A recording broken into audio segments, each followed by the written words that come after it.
There's a lot of information going on in this question because people can either have blue eyes or not have blue eyes, and people can either be left-handed or not left-handed. And a really good way to show this information is with a two-way table.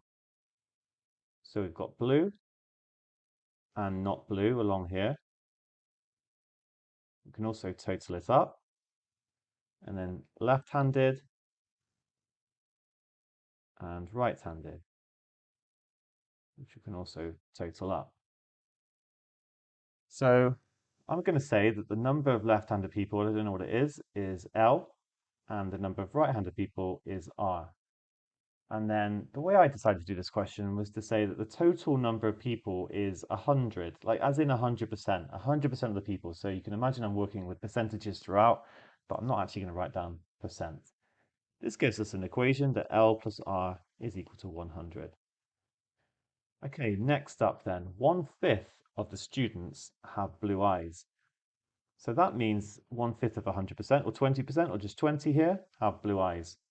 And then 1/10 of the left-handed students have blue eyes. So 1/10 times L here.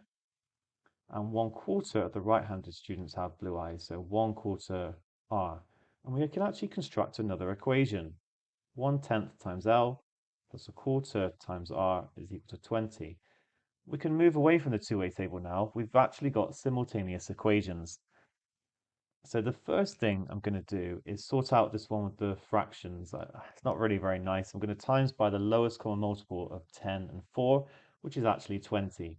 If I times each of the terms by 20, I'll get 2L plus 5R is equal to 400.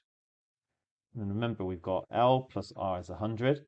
So I'm going to, now to deal with simultaneous equations, you typically make a pair of coefficients equal to one another or equal with opposite signs. So I'm going to times this equation by 2, the whole thing. So I'll then get 2L plus 2R is equal to 200. And now we either look at the difference between them, which is 3R on the left-hand side, and 200 on the right, so it must be that they're equal, or you can subtract them, which is typically how I think about it.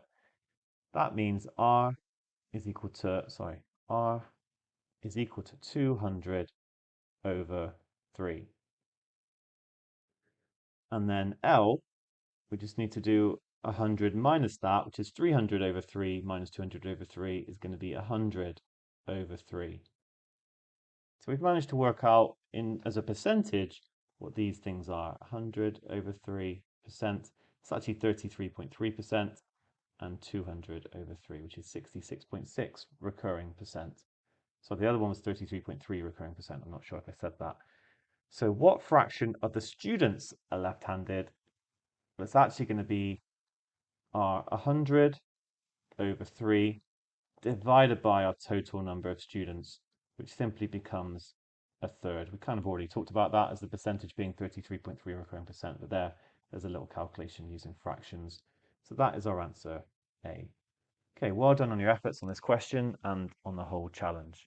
Keep going.